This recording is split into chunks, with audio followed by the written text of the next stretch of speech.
ئەم بارودۆخەی ئێستا هەرێمی کوردستانی تێکەوتووە و ڕوبەڕووی شەڕی داعش بە داعش بووەتەوە. تەنها پێویستی بەیەکخستنی هێزی پێشمەرگە هەیە یان یەک هەڵوێستی لایەنە سیاسیەکانی دەبێت لە ئەولوێتی کارەکان بێت. حەزبە کوردیەکان تا چەند بەرپرسیارانە مامەڵەیان لەگەڵ بارودۆخەکە کردووە. هێزەکانی پێشمەرگە تا چەند لەم ڕوبەڕووبوونەوەدا یەکگرتوو بوون. بەڕێزان سڵاوتان لێ بێت ئەم ئێوارێ ئەدهەم بارزانی ئەندامی پێشووی سەرکردایەتی پارتی دیموکراتی کوردستان ڕاستەوخۆ لە پیرمامەوە لەگەڵمانایە، هەروەکو ئێوەژە توانن لە پیجی NRT و لە تۆڕی کۆمەڵایەتی فەیسبوک پرسیارەکانتان ئاراستەی میوانی بەرنامە بکەن. سەرەتا ژەشمەلای میوانەکە کاک ئەدهەم ئێوارتان باش.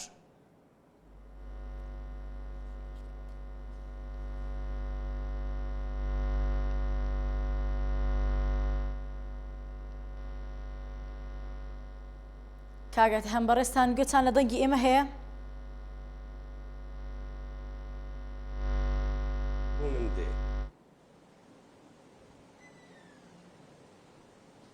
کاکت هەم ئاگام لە دەنگی ئێوە هەیە ئەگەر ئێوە ئاگت. زۆر سپاس. سڵاو لێبێ و ئەگەر سەرەتا لەو پرسیارە و دەست پێ بکەین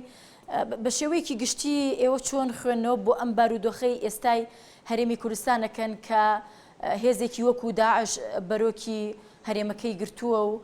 تا حدێک دەتوانین بڵین هەڕەشەی لەسەر دروست کردووە؟ بێگومان ئەم بارودۆخەی ئێستا لە هەرێمی کوردستاندا هەیە بە تایبەتی و لە سەرتاسەری عێراق و گشت ناوچەکەشدا بارودۆخێکی مەترسیدارە و ئەو هێزانەی کە بە ناوی دەوڵەتی ئیسلامی هاتوونەتە ناو عێراق و هەندێک شوێنی کوردستانیشیان لە دەستی ئەواندایە. ئەم هێزە هێزێکی تروریستیە و هێزی تاریستانە، هێزێکە کە ئەیەوێت بە بەرنامەی هەندێک لایەنی دەرەکی لەم ناوچەیەدا نەهێڵن کە ئارامی و سەقامگیری هەبێ. بەڕاستی دوژمنانی گەلی کورد، دوژمنانی کورد و کوردستان، ئەوەی کە ئێستا لە کوردستاندا هەیە لە پێشکەوتن لە ئاوەدانی چاویان پێهەڵنایەت و نەیانتوانی تەحملی ئەم پێشکەوتنانە بکەن لەم بەشەی کوردستاندا. بەڵێ کاکەتم لە ئێستای هەمومان بارودۆخەکە ئەبینین کە هێزی پێشمەرگە هەموو ئەو توانە و هێزی کە هێتی خستوێتیە گەڕ، بەڵام ئەتوانین تا ئاستێکی زۆر بڵین لەگەڵ ئەوەشا بەتەنها پێشمەرگەنی توانیوە بەسەر مەترسیەکان بەسەر هەڕەشەکانی داعشا زاڵ ببێت. ینی پێتان وایە لە ئێستا هێزی پێشمەرگە پێویستی بە یەکبوونێکی تەواوەتی هەیە یان ئەوەی کە لە ساڵانی ڕابردووە ئەوترا دوو ئیدارەیی و بوونی دوو هێزی پێشمەرگە ڕەنگە وای لێکردبێ کە ئێستا ئەو جۆرێ یاخود ئاستێک لەو لاوازی کە ئەبینرێ بە پێشمەرگەوە دیار بێت؟ هیچ گومانێک لەوەدا نییە لە هەر کاتێک کە هەڕەشەیەک لەسەر ملەتێک هەبێ ئەبێ ئەم هەڕەشە بەیکەتی ملەتێک لا ببدرێت. هەموو لایەنە سیاسیەکان، هەموو هێزەکانی ملەت، هەموو ئەو توانایی کە لە ناو ملەتێکدا هەیە ئەبێ پێکەوە بە یەکگرتوویی لە بەرامبەر مەترسیەکاندا ڕابوەستن. ئەوەی ئێمە ئەبینین ئێستا لە کوردستاندا لە چەند ڕۆژی ڕابردوودا ڕۆیدا بەڕاستی کۆمەڵێک لەو کێماسیانە کۆمەڵێک لەو ئاڵۆزیانە کە لە سیستمی پێشمەرگە و ئیدارەکردنی پێشمەرگەدا هەبوو لە ماوەی ئەم چەند ساڵەدا و بە گوتەی جەنابەت کە ئاماژە بە دوو ئیدارە کراوە، بێژگە لە دوو ئیدارەیش هەندێک شتی تریش لەم دوو ئیدارەی لەم دوو شوێنەدا بەدی ئەکرا. بەداخەوە من ئەڵێم ئەوەی کە پێویست بوو پێشمەرگە وەکو پێشمەرگەی کوردستان ڕێک بخرێت، پێشمەرگە وەکو پێشمەرگەی کوردستان بە باوەرێکی بەهێزی نەتەوایەتی کوردایەتی کوردستانی پەروەردە بکرێت، لەم بابەتانەدا کێماسیەیەکی گەورە لەم سیستەمەدا بەرچاو کەوت و ئەوی تریش وەکو بواری سەربازی و بواری پێشمەرگاتی و عەسکەریش دیسا بینیمان کۆمەڵێک خەلەل لە بواری دیسیپلینی سەربازیدا لە بواری دیسیپلینی پێشمەرگاتیدا ئەو پەیوەندیەی کە ئەبێ فەرماندەیەک لەگەڵ هێزەکانی خوارەوەی خۆی هەبێ یان لە بوارێکی تردا بینیمان هەر ناوچەیەک هەر شوێنێک هەر قەزایەک هەر بەرەیەکی لە بەرەکانی شەڕ هەر کەسێک بۆ خۆی شەڕی ئەکرد بێ ئەوەی هاگا لە یەکتر هەبێ لە بەرەکانی تر بەواتەیەکی تر من بڵێم بەڕاستی یەک فەرماندەهی یەکگرتوویی مەیدانی پێشمەرگە هەر هیچ نەبێ لە ڕۆژەکانی یەکەمی شەڕدا بەدی نەکرا کە کەسێک فەرماندەی ئەم هێزانە بکەت لە مەیداندا و هەر هێزێک بۆ ئەو ئامانجانەی کە لە پێشیان بوون مەبەستم وەکو دوژمن بەرنگار ببنەوە و نەهێڵن ئەم خەلەلانە لەم بەرانەدا پەیدا ببن. بەڵێ کاکەتەم ئەگەر بێت و ناڕێکیەک هەبێت لە ڕیزەکانی پێشمەرگایە پێت هەنوایە کە ئەتوانین بڵین لایەنە سیاسەکان دروستیان کردووە کۆی کە بەرگوێمان نەکەوێت لە ماوەی ئەم جەنگی کە دروست بووە پێشمەرگە بەرامبەر بە داعش نەیەکێتی نیشتمانی کوردستان بۆ نمونە نە پارتی دیموکراتی کوردستان ناڵێ هێزی پێشمەرگە یعنی کاتە پێت وایە دوو لایەنی وەکو یەکێتی و پارتی خۆیان هاتوون ئەمەیان دروست کردووە ینی کەمتر وشەی پێشمەرگە بەکارێت پێم وایە من ئەڵێم کاتی ئەوە نییە ناوی هیچ لایەنێک لە لایەنە سیاسیەکان بینین کاتی ئەوە نییە ناوی هیچ هێزێکی پێشمەرگە و هیچ لەشکرێک بینین کاتی ئەوەیە ئێمە ناوی کوردستان بینین ناوی ملەتی کورد بینین کاتی ئەوەیە ئێمە بزانین لەم بوارانەدا چ شتێکمان کەم هەیە تێرەدا من لە پرسیاری پێش ئەمەدام گوت بەڵێ کۆمەڵێک خەلەل لە سیستمی سەربازی ئێمەدا بەدی کرا ئەم خەلەلانە هۆکارێکی گەلک زۆر هەن هەموو پێشمەرگەیەکی سادەی ئەم وڵاتە هەموو هاوڵاتیەکی سادەی ئەم وڵاتە ئەم خەلەلانە نەئەزانن ئەم هێزە کە دروستکرا بە ناوی پێشمەرگە هێزێک نەبوو بێجگە لە پێشمەرگە دێرینەکان ئەمانەی کە ئێستا لە زۆریان گەنجەکانن کە پاش ڕاپەڕین هاتوونەتە ڕێزی پێشمەرگە ئەمانەش کوڕی شێرەکانی کۆنن مەبەستم تێرەدا ئەوە نییە کە ئەوانەی کە نوێن من خوا نەکات باسی ئەوەم کرده بێت کە ئەمانە هیچ نازانن بە پێچەوانە گەنجی وامان هەیە قەهرەمانن و لە باوکەکانی خۆیان زۆر زیاترن بەڵام ئەمانە پێویستیان بە سیستمێک هەبوو پێویستیان بە پەروەردەیەک هەبوو پێویستیان بەوە هەبوو ئەو کەسەی کە فەرماندەهی ئەم هێزە ئەکات کەسێک بێت ئەم هێزانە لێ ڕازی بن کەسێک بێت لە ئاستی سەربازیدا ئاستێکی بەرزی هەبێ کەسێک بێ ڕابردوویەکی پاکی هەبێ نەخوا نەکات تاکو دوێنێ لە بەرەی دوژمنی کورد و کوردستاندا بێ ئێستا ببینین لە هەندێک شوێن یا خۆی یا کوڕەکانی ئەم جۆرە کەسانە ببنەوە فەرماندەی کوڕە شێرەکانی کوردستان و ببنە فەرماندەی کوڕە پێشمەرگە قارەمانەکانی کوردستان ئەم خەلەلانەش هەبوو لە بواری لۆجستیکیدا دیسان کۆمەڵێک خەلەل هەبوون ئەو هێزانەی ئێستا یان لە زۆر شوێن لە بەرەکانی شەڕدا بوون بەڕاستی لە بواری لۆجستیکیدا ئەم هێزانە ئامادە نەکرابوون بە شێوەیەکی تەواوی کە بتوانن لەگەڵ یەکەمین زەربەی دوژمن بۆ سەر بەرەکانی پێشمەرگە خۆڕاگر بن و تووشی ئەو هەڵە نەبن کە چەند ڕۆژێک ئێستا توش بوون و ئێستا ئەبینین ئەلحەمدوللا وەزعەکە بەرەو شێوەیەکی تر ئەڕوات. بەڵێ کاگەتەم لە تۆڕی کۆمەڵاتی فەیسبوک کۆمەڵە پرسیار بۆ بەڕێستان هاتووە یەکێک لەو بەشداربووانە ئالان ئەلەند لە بەریتانیا ئەڵێ بۆ ئەوەی کە ئەم خەڵکە لەم حیزبانە تووڕە نەبن باشتر وانەیە کە ئەو سەرکردانی کە بەشداری جەنگەکانەکەن و مەسئولەکانی ناوچەی سەوز بچنە ناوچەی زرد، ئەوانی ناوچەی زرد بچنە ناوچەی سەوز بۆی کەمێ لەم مۆرکی حیزبایەتیە بسڕێتەوە ئەگینا بە قودرەتی قادر شەڕەپەڕۆ تا قیامەت لە ناو کوردستانە بەردەوامە بێ لە نێوان حیزبەکانە.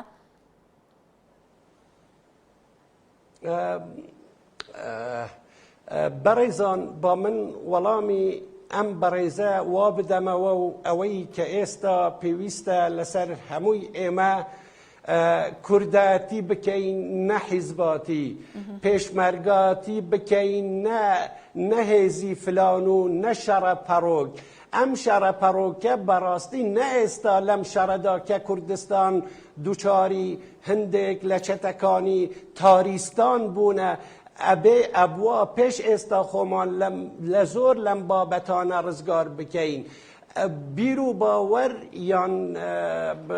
جیاوازی بیر و باوەڕ شتێکە خوا بە مرۆڤی داوە و خێری تێدایە بۆ وڵات و بۆ هەر ملەتێک، بەڵام ئەم جیاوازیە هیچ کاتێک ئەبێ لە مرۆڤ گەورەتر نەبێ، مرۆڤ ئەبێ لەم جیاوازیانە گەورەتر بێ. ئەوەی کە ئێستا بەدی کراوە ڕاستە، حتا دوێنێ و پێرش لە هەندێک شەڕدا کە ڕوودا لە دەڤەرەکە ئەوەی جێگای داغ بوو ئەمە بوو کە بینیمان چەند کانالی تەلەڤیزیۆن هەر یەک بەڵێ فەرموو بەردەوام بە هەر یەک لە لای خۆیەوە، هەر یەک لە لای خۆیەوە باسی شتێکە کە ڕەنگێکی ئەهێنا ساحەکەوە. تخوا ئێمەی کورد تاکەی لەم بابەتانە ڕزگار نابین، تاکەی ئێمە ئەعتراف بە یەکتر ناکەین.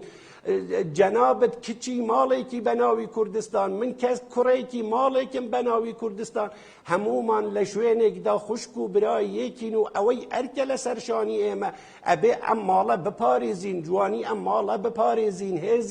هێزی ئەم ماڵە بپارێزین. بێجگەلەمە هەمومان زەرەر ئەکەین. من شانازی ئەکەم ئێستا کە کوڕەکانی ڕۆژهەڵاتی کوردستان، کوڕەکانی ڕۆژئاوای کوردستان، کوڕەکانی باکووری کوردستان بەناوی پێشمەرگە، بەناوی گەریلا، بەناوی هێزەکانی پاراستنی گەل لە هەموو شوێنێک دەستیان داوە ناو دەستی یەکتر لە یەک بەردا خوێن ئەڕژن بۆ کوردایەتی. ئەمەیە هەستینەتەوەتی. ئەگەر لەمە دەربچێ ئێمە ئەگەر حیزبایەتیش بکەین، هەر حیزبێک ئامانجی ئەوەیە وا بە میلەتەکەی ئەڵێ کە ئەمن بۆ کوردستان هاتووم، بۆ خزمەتی کوردستان هاتووم، بۆ بەرگری کردن لە کوردستان و ئاوادانی کوردستان هاتووم. ئەبێ لە هەندێک شوێندا مشکلەیەک نییە لە کاتی هەڵبژاردندا پرۆپاگەندەی حیزبایەتی چ بکرێت، ئەمە کێشەیەک نییە. بەڵام مەسئلە چارەنە و سازەکانی کوردستان ئەبێ بە حیزبایەتی چارەسەر نەکرێت، ئەبێ بە کوردایەتی و کوردستانی هەر یەکێک لە ئێمە چارەسەر بکرێت. بەڵێ کاگەتەم کامەران محەیدین ئەڵێ هەڵوێستی یەپەکە و پەکەکە چۆن هەڵدەسەنگێنن ئێستا لە ئێستایە کە بەم جۆرە ڕۆڵیان هەیە لە کاتێکا لە ماوەی ڕابردووە بە خۆفرۆشی ئێران و سووریا ناو دەبران، بەڵام ئێستا ئەم جۆرە هەڵوێستەیان هەیە، ئەمان ینی چۆن خوێندنەوەی بۆکەن؟ من گوێم لەو نەبووە بە خۆفرۆشی ئێران ناو برابن، بەڵام من ئەڵێم پەکەکە بێ هێزەکانی تر بن، هێزەکانی ڕۆژهەڵاتی کوردستان بن، هەموو لە یەک بەرەدا، هەموو لە بەرەی نەتەواتیدا ئێستا بەرگری لە کوردستان بکەن. بەکارهێنانی ئەم وشانەش لە لای گەنجەکانی ئێمە بەڕاستی من بەهەڵە ئەزانم، نە بەهەڵە بە گوناحیش ئەزانم. ئەبێ هیچ سەرکردایەکی سیاسی کوردستان لە حیزبەکانی کوردستان، فەرماندە سەربازیەکاری کوردستان لە بەرەی شەڕدا ئەبێ وشەی حیزب بەکار نەهێنن، ئەبێ وشەی لەشکری خۆیان کە سەر بە خۆیانن بەکار نەهێنن. ئەمە لەشکری کوردستانە، ئەمە پێشمەرگەی کوردستانە، ئەمە گریلای کوردستانە. بەڵام کات ئەدهەم دوجار ئێمە ئێستا لە ڕێگەی میدیاکان و ئەیان بینین کە وشەی حیزبیش بەکار ئەهێن و ئەو جیاکاری کە بەڕێزدا ماژەی پێکەی ئەوەش بەکارێنن. تۆ ئامۆژگاری و چییە بۆیان چیان پێڵی کە تا ئەم ئانووساتەش هەر بەکاری هێنوو کە هەمووشمان ئەو بارودۆخا بینین کە بەرۆ کێرێمی کوردستانی گرتووە؟ بداخەوە ئەوەی جەنابەت ئەڵەی زۆر ڕاستە ئەوەی جەنابەت ئەڵەی زۆر ڕاستە و ئەم شێوازە لە ڕاگەیاندنەکانی کوردستاندا بەدی ئەکرێت من لێرەدا بە خەڵکی کوردستان ئەڵێم خۆیان هەستی نەتەوایەتیان بپارێزن گوێ نەدەنە ئەم شتانە هەر کەسێک هەر پێشمەرگەیەک هەر خۆبەخشێک هەر چەکدارێک کە لە گوندێک کاتبێک کە لە ئیدارەیەکی حکومی چوبیتە بەرەکانی شەڕەوە بەرگری لەم کوردستانە ئەکات ئەبێ هەمومان دەستی ئەم شەرکەرانە ماچ بکەین دەستی ئەم پێشمەرگە و گریلانە ماچ بکەین هەمومان یەکین هەمومان کوردین لە دیدی دوژمنەوە هیچ جیاوازیەک لە نێوان هیچ پارچەیەک لە پارچەکانی کوردستان بەدی ناکرێت با ئێمەش ئەو هەندە عاقل بین کە هیچ جیاوازیەک لەناو خۆمان نەبینی من لێرە پەیامم بۆ گەنجەکانی کوردستان ئەمەیە لەم کات و ساتەدا هەمویان بەڕۆحیەیەکی کوردەتی بە هەستێکی نەتەوەیی بیر لە ئایەندەی خۆیان بکەن بیر لە ئاوەدانکردنی کوردستان و داهاتی کوردستان و گەشەکردنی ئەم ملەتە بکەن ئەوەی کە باس ئەکرێت ئەوەی کە بینرا بەڕاستی جێگای داخە کاگەدەم کەواتە ئەوانی کە بەڕێز ئاماژەی پێکەی بۆ نمونە تۆ ئەندامی پێشووی سەرکردایەتی پارتی دیموکراتی کوردستان بوویت مەبەستەکەم لە پارتی دیموکراتی کوردستانەوە نزیکی تا ئێستش بۆرە تۆ بۆ حیزبە ناڵێ کە ئێمە گرزیە بپارێزێ من پێشمەرگەیەکی کوردستانم تکاتان لێ ئەکەم وەکو کەسێکی وەکو پێشمەرگەیەکی کوردستان وەکو سیاسیەکی کوردستان ناوم بهێنن هەموو پارتەکانی کوردستان پارتی دموکراتی کوردستان یەکەتی نیشتیمانی کوردستان بە ئیسلامیەکان و بە غەیری ئیسلامیەکان بە پەکەکە و بە هەموو هێزەکانی کوردستان بە دیموکرات و کۆمەڵە و هەمویان من ڕێزێکی تایبەتم بۆ ئەم پارتانە هەیە هەر یەک بە شێوەیەک هەر یەک بە ئەندازەیەک لە شوێنی خۆی خەباتی بۆ ئەم ملەتە کردووە و خوێن و عارەقی ڕێشتووە تکاتان لێ ئەکەم ئەم کاتی ئەوە نییە ناوی هیچ حیزبێک ئێمە بینین ئەبێ ئێمە هەمومان خەلەلەکانی کە لەسەر ساحەی سیاسی کوردستاندا هەیە ئەم خەلەلە چارەسەر بکەین ئایا چۆن ئەکرێت ئەم پێشمەرگە قارەمانانە کە لە کوردەتیدا پەروەردە بوونە کە بەڕێبازێکی پیرۆزی بەرگری لە کورد و کوردستاندا پەروەردە بوونە ئایا چۆن ئەکرێت لە بەرامبەر کۆمەڵێک چەتەی تاریستانەکان شوێنیان بۆ خالی بکەین ئەمە لێرە بەڕاستی نە ئەو هێزەیە کە لەواز بوویە بەڵکو خەلەل لە بەرنامەکاندا هەیە کۆمەڵە پرسیاری زۆرت بۆ هاتووە ئەگەر بکرێت زۆر بە کورتی وەڵام من بیت و سپاس دەکەم لەبەری من کۆمنتەکان ئەخوێنمەوە بە خێرایی و هەرچەندێکیت پێکرا وەڵامان بیت و سپاس دەکەم هونەر شێرزاد دەڵێ بۆ چوونی ئەتەم بەرزانی چییە سەبارەت بە زۆربوونی ئاواری عەرەب لە کوردستان و ئەو ڕێژە زۆری عەرەب لە هەولێر و سلێمانی بە تایبەتی و کاریگەری چی ئەکاتە سەر بارودۆخی هەرێم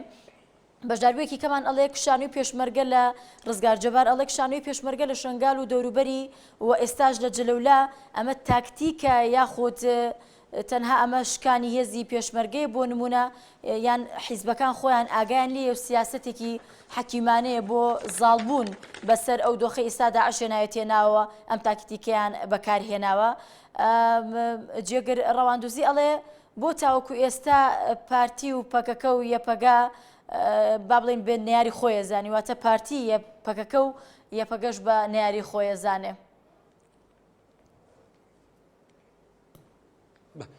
فەرموو کاگەت هەم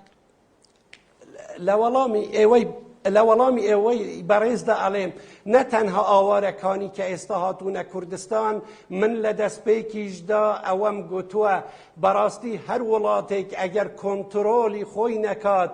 کۆنتڕۆلی بە هەندێک شت نەکا بەم شێوەیە هاتنی برا عەرەبەکان هەرچەندە ئێمەی کورد پێیان ئەڵێن برا ئەوان هیچ کاتێک نەمبیستووە کە بە ئێمە بڵێن برا کوردەکان بەڵا ئێمە وا فێر بووینە وا ڕاهاتووینە ڕاگەیاندنی کوردستان وا ئێمەی ڕاهێناوە کە بڵین برا عەرەبەکان بەڕاستی ئەمە ئەبێ چاوخشانەیەکی تەواو بەم بابەتەدا بکرێت ئەمە مەسئلەیەکی عنسری و نەتەوە پەرستی نییە ئەمە ئاسایشی ملەتێکە ئەمە ئاسایشی وڵاتێکە بەم شێوەیە هەمویان ڕۆ لە کوردستان ئەکەن ناچارن بەڵێ هاوکاریان ئەکەین بەڵام بەرنامەیەک ئەبێ هەبێ لە کاتێکی زوودا هەمووی ئەمانە بۆ شوێنەکانی خۆیان بگەڕێنەوە و ئەم بابەتە حتا تەسیری لەسەر مەسئلەی ئاسایشی خۆراک و ئاسایشی کوردستان لە هەموو بوارێکدا کردوویە و تەسیر لەسەر ژیانی ئەم میلەتە ئەکرێت بە سەیری دەوڵەتە ئەوروپیەکان بکەن تاکو ئاوارەیەک لاجئێک پەناهەندەیەک وەرئەگرن ئەبێ بە سەد فیلتەر تێ بپەڕێت و ئەو کاتە چەند ساڵ تێ ئەپەڕێت تاکو یەکێکیان وەرئەگرن ئەم شێوە هاتنی ئەوان بۆ ئێرە من لەگەڵ ئەم شێوازە دانیم بە هیچ شێوەیەک پرسیاری دووەم نازانم هیکێ لە براکان بوو کەشانەوە لە شنگار و لە ئێستاش لە جەلەولا من باسم کرد باسی ئەم بابەتەم کرد بەڕاستی ئەمانە کە پێیان ئەڵێن تۆریستی نازانم داعش و چی ئەمانە ئەو هێزەیان نییە من ڕۆژانە لە پەیوەندیدام لە بەرەکانی شەڕ لەگەڵ فەرماندە و پێشمەرگەکان باز ئەکەن چۆن هێرش ئەکەن ئەمانە کەسانێک نین کە جورئەتیان هەبێ ئەمە کەسانێک نین کە ئەو هەندە بەهێز بن پێشمەرگە خوانەکات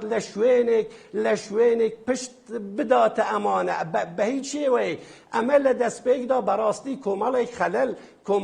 کۆمەڵی خەلەل هەبوون من لەم باوەرەدام کە ئەم شتانە ئینشاء الله لە هیچ بەرەیەکی تردا ڕوونادەت و پێشمەرگە بە تەکتیک و یەکگرنەوەیەکی زیاتر و بە ئینانەدی فەرماندەهیەیەکی مەیدانی کە چاو لە هەموو شوێنەکانی تر بێ ئەم بابەتە چارەسەر ببێ ئەوەی جەنابەت کە ئەڵێ پرسیارێکی تر کراوە کە پارتی فلان و فلان بە دۆستیان بە دۆستی خۆیان نازانیوە یان وشەی دوژمن بەکارهێنەوە ئەم بەنیاری خۆی ئەزانێ نەک دوژمن ئەوەی ئەگەر کۆمنتەکە خۆی خوێنینەوە بەنیارانی خۆی دەزانێ نەک بە دوژمن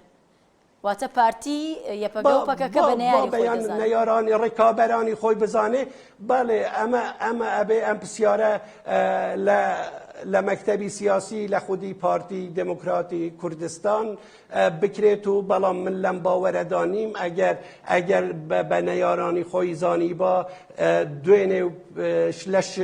لە مەخمور و بەرەی گوێر بینیمان کەشان بەشانی یەکتر گریلا و پێشمەرگە لە یەک سەنگەردا بوون دژ بە دوژمنەکان و ئومێدوارم ئەگەر شتێکی واش هەبێ ئەم بارودۆخە کێلەی بەرپرسیارە پارتی دموکرات یان پەکێکە و هێزەکانی تر هەردوویان ئەم هەڵوێستێکی هەڵەیە بێجگە لە براتی و لە یەکەتی کورد هیچ شتێکی تر بە قازانجی ئەم ملەتە نییە و ئەوی تر ئەکەوێتە قازانجی ئەم حیزب و ئەو حیزبەش ئومێدوارم هەموو حیزبەکانیش قازانجیان کوردستان و کوردایەتی بێت و بێجگە لە کوردایەتی سەیری هیچ شتێکی تر نەکەن کە لە قازانجی ئەویاندا بێت بەڵێ کاگەت هەم دو پرسیارم بۆ بەڕێستان ینی چۆن خوێندنەوە ئەکەن بۆ هەر کەسە و لەو بەرپرسە حیزبیانی کە ئەچنە بەرەکانی جەنگ مەبەستم سەرجەم لایەنە سیاسیەکانە